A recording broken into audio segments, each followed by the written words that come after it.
I need your help because there's something going on, something big in the metalcore community that I don't understand. Welcome, metalheads. I'm the host of Heavy Metal Philosophy and writer for Metal Digest, John Barbas. Make sure you stick around to the end of the episode for this week's riff of the week. Now, something is going on in metalcore that I'm starting to discover, and I don't understand why it is the way that it is. Let me explain. Every week I'm doing research on what new metal albums are coming out because every week exclusively on YouTube, I break down those new metal albums that get released. So every week I'm doing research. I'm always looking ahead. What's coming out next week? What bands have albums coming out? What are the big releases that are coming? And something has been happening the past couple of weeks in that research that I just don't quite know how to explain. For those of you that have been watching the YouTube show every weekend where I break down my top 5 favorite new metal albums that get released, you already know that the big bands I don't rank. I just talk about them right at the beginning. And there's several strategic reasons why I don't rank the big bands. I'm not going to get into all of them, but the main one is it's not fair.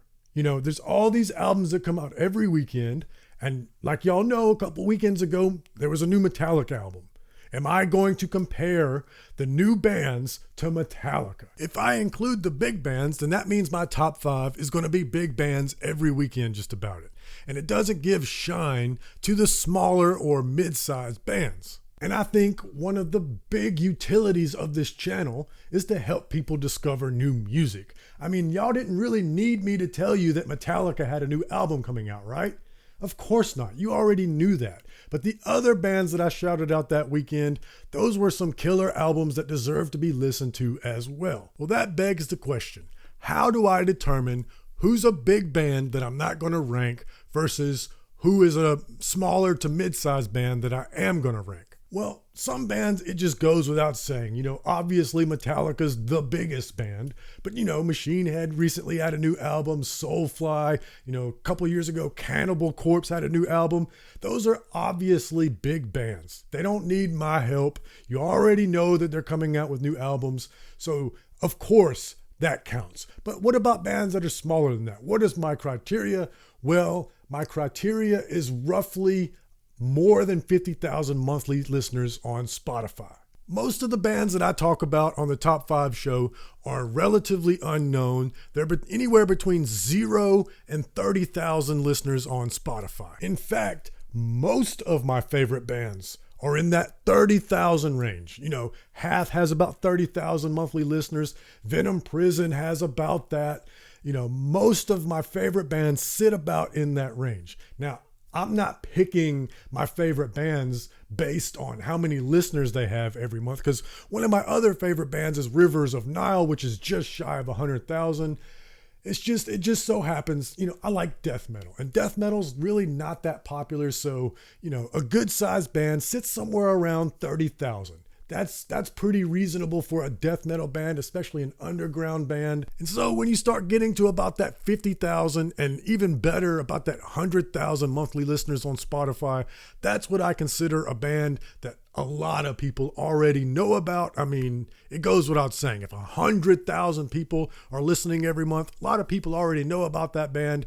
Now, it's newsworthy when they come out with an album, so I do mention it. I just don't rank them. And it also just gives me more room to talk about more bands because I restrict myself to 5. I only do a top 5. And sometimes I want to talk about more than just 5 bands. So I get to talk about the big bands before we do the top 5.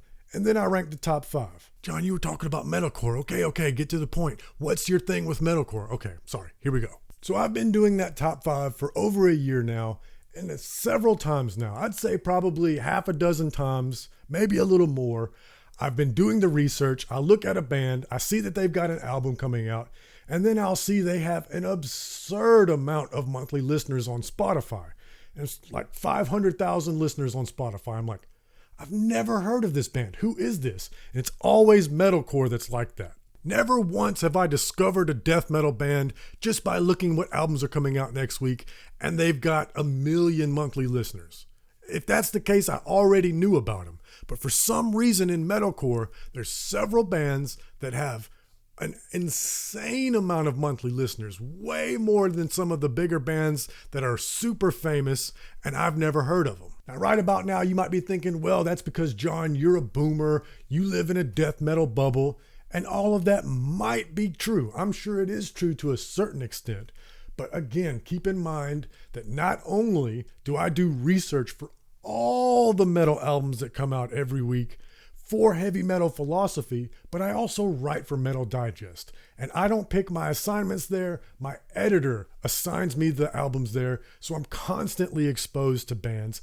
And if you look at my email account, it is slam full of PR agents sending me announcements of new albums, what bands are going on tour. So I think I've got my ear to the ground pretty good about what's happening in the scene. I mean, for God's sakes, I know what bands in power metal are putting out albums and touring, and I don't like power metal. So it's not merely that I'm not a huge metalcore fan and therefore I don't know these metalcore bands, because like I said, I don't like power metal at all, and I know a lot of the bands there just by the nature of the coverage that I provide. Well, last week doing research for the top 5, there was a band called Crown the Empire that had a new album out, and they have 856,000 monthly Spotify listeners.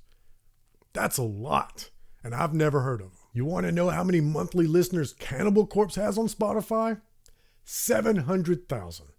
So this band, Crown the Empire, has over 150,000 more monthly listeners than the legendary Cannibal Corpse. Now look, I understand Cannibal Corpse is death metal. They're not going to have as many fans as a more popular genre like metalcore, but still, Cannibal Corpse is a genre-defining band. It doesn't really get much bigger than them, so that comparison to me is shocking, but I've got other bands to also make this claim. Okay then, so let's compare apples to apples. Let's talk about some other newer, more modern metalcore bands, because it's not like I don't listen to metalcore at all. I do have some metalcore bands that I really, really like, and one of them is Era. I love the newer approach to guitar that the band Era has. I really appreciate some of the electronic elements. I love Era. They're very popular. They have about 400 and something thousand monthly listeners. Now, this week, I was doing research for the top 5, and I came across this band called Currents that has a new album. Again, I've never heard of this band. They have 1 million monthly listeners on Spotify. Now, I thought August Burns Red is one of the most popular metalcore bands right now. They've definitely had a long and storied career, 800 and something thousand monthly Spotify listeners. So this band Currents that I haven't heard of is broke 1 million, and August Burns Red hasn't. Now, I listened to the Currents album. I'm not saying that they don't deserve that success.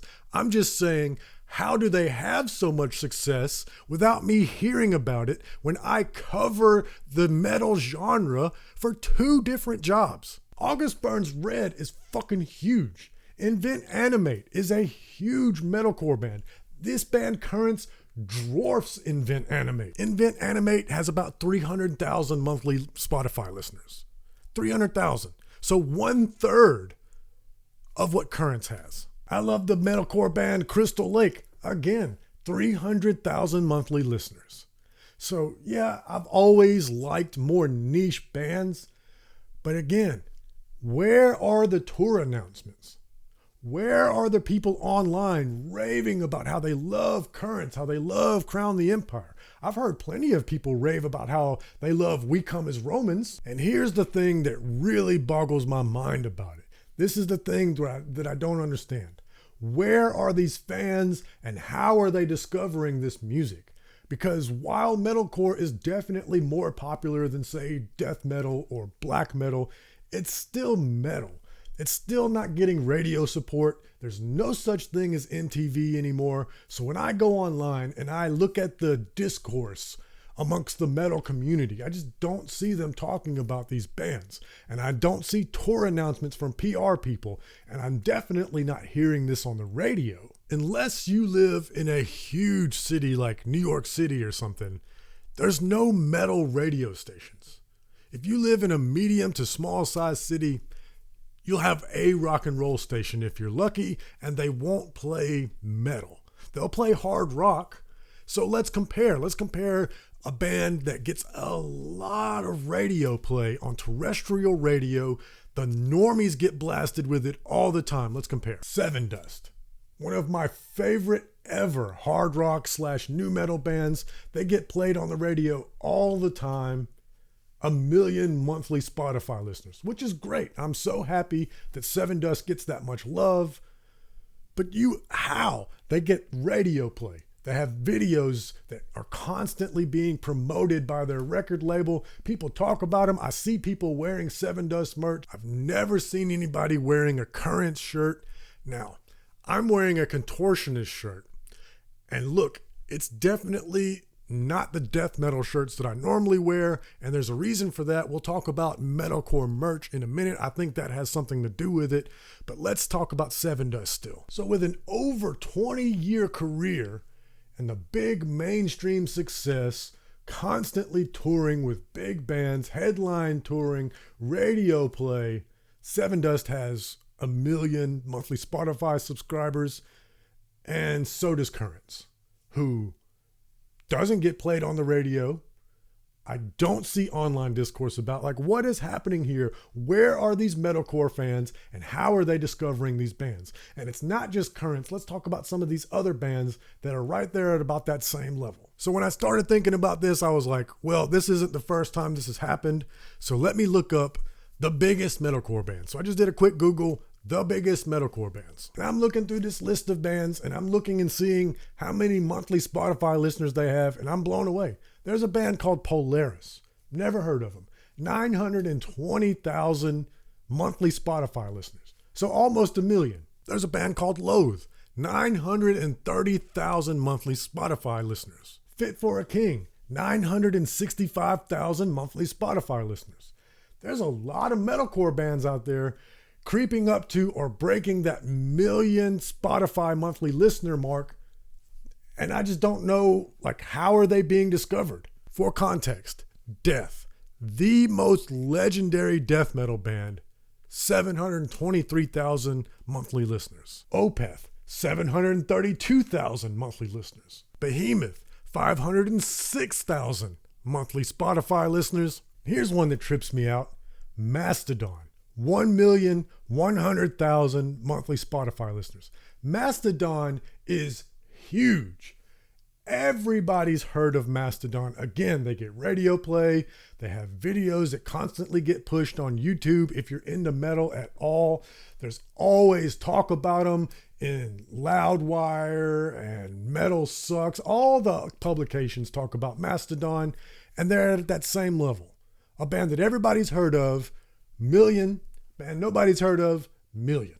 How is this happening? Now, most of us metalheads don't really listen to the radio. We put the Bluetooth speaker on in the car and we stream what we like, or we play CDs because there's no radio station for us. But what if you've got one of your normie friends with you in the car and they're not trying to listen to Dying Fetus? You might put it on the radio, and a local hard rock station isn't good enough compromise. You can handle it. They can handle it. That's what you'll do for the road trip. And there's this band called Otherwise. Not a huge band, but I guarantee you've heard their songs on the radio. You may not even know who the band is, but if you hear these songs, you'll go, oh yeah, I've heard that. We Were Soldiers, I Would Die For You. If you've listened to terrestrial hard rock radio at all, if you've listened to the butt rock radio station on Sirius, I'm sure you've heard it. 700,000 monthly Spotify listeners. So with that much exposure to the masses, to the normies, they don't have 1 million. That's pretty weird. Speaking of exposure, Lorna Shore, the internet's darling. How many YouTube channels have been launched by simply reacting to Through the Hellfire? If you put Scream into the search bar on YouTube, you're going to get Lorna Shore. There's nobody that gets more exposure online than Lorna Shore. 940,000 monthly Spotify listeners. Now that's awesome. The fact that a deathcore band has that many listeners, that's amazing. But it's not 1 million, And I'm not saying that they have to have 1 million to be good. I'm just saying it's crazy that they get that much exposure and they're not as high as this other band that doesn't get that much exposure. Y'all, it's inarguable that modern metalcore was directly inspired by Meshuggah. It's one of the most important bands to the djenty metalcore genre. Meshuggah only has 800 and something thousand, only has. That's a lot of monthly listeners, but it's less than 1 million. So one of the most important progenitors to the genre, less than this band. And again, I'm not saying Currents doesn't deserve this success. I just don't understand how they're getting it without the exposure, without the online chatter. And where is the metalcore community that supports these bands? Where are people discovering these bands and becoming these mega fans? I need to know that. And listen, I'm too old to be going over to the all ages shows and hanging out with the scene kids. That would be creepy. But when you're talking about 1 million monthly Spotify listeners, those bands aren't at the local scene anyway.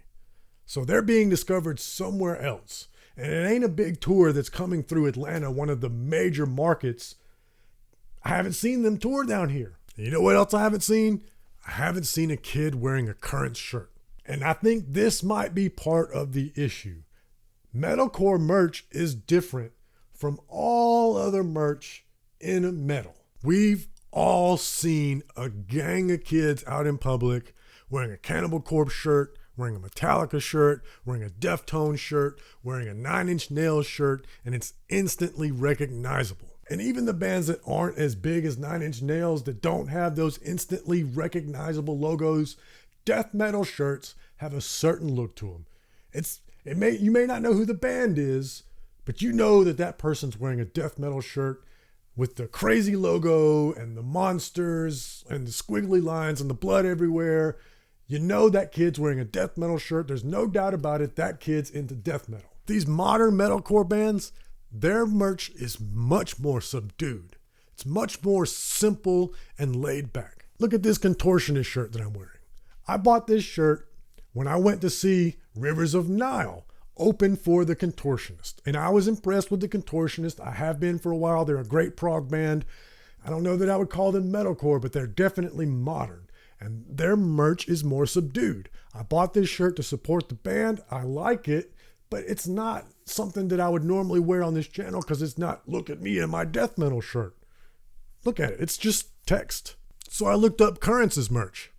Same thing, much more subdued. I looked up some of the other metalcore bands. No monsters, no skulls, no blood, no insane logos. So that means when you're seeing people out in public wearing those shirts, you won't even know that it's a band shirt. You know how death metal logos are indecipherable, illegible, and the point of it is, if anybody knows who the band is and they say the band name to you, then you know that person must be legit. So, are these subdued metalcore merch, is it a better version of that, where only a fan of that band would even recognize that you're even wearing a band shirt to begin with?